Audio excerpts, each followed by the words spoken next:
دادگاه شهر دوشنبه بهروز گلمراد فرزند پالکونیک فراری گلمراد حلیموف را به 10 سال زندان محکوم کرد. طور مقامات دادگاه شهر دوشنبه به رادیو آزادی گفتند وی به 2 ماده کودکس جنایی، یکی زرخریدی و دیگر کوشش جنایت ایبدار دانسته میشد.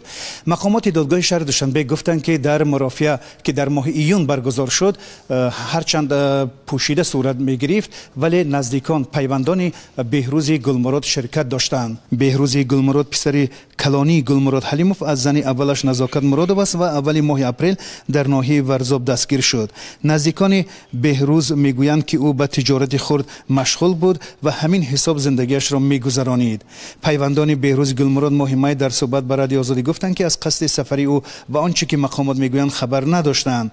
بهروز 18 ساله ضمن بازپرسی به مفتشان گفته است که هیچگاه با پدرش مستقیم ارتباط نداشت و تا زمانی بازداشت از طریق شبکه‌های اجتماعی و توسط افرادی که خود را دوستان گلمراد حلیموف معرفی می‌کردند از حال او آگاه می‌شد.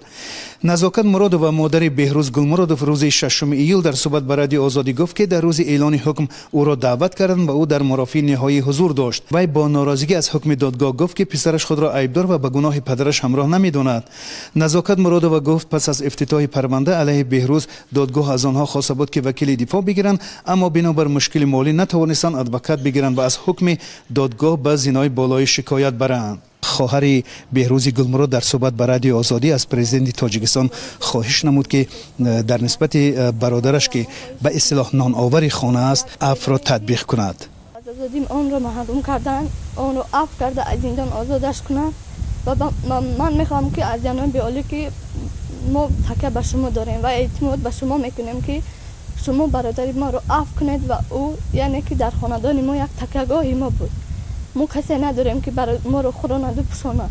بعد از رفتن پدر سکوتی خاندان ما بود که ما رو میخوراند و میپوشاند، یعنی که یک سایه بود در خاندان ما در جامعه یگان گناه نداریم. پدر ما گناه کرد، باید گناه خود را به دوش بگیرد و ما گناه پدر را کرده را به گردن نمیگیریم. به 10 سال محکوم شدن بهروز حلیموف در حالی است که 2 روز پیش در یک زد و خورد میان کارمندان پلیس و نزدیکان پالکونیک فراری گلمراد حلیموف در ناحیه واسه 4 خویشاوند او کشته شدند.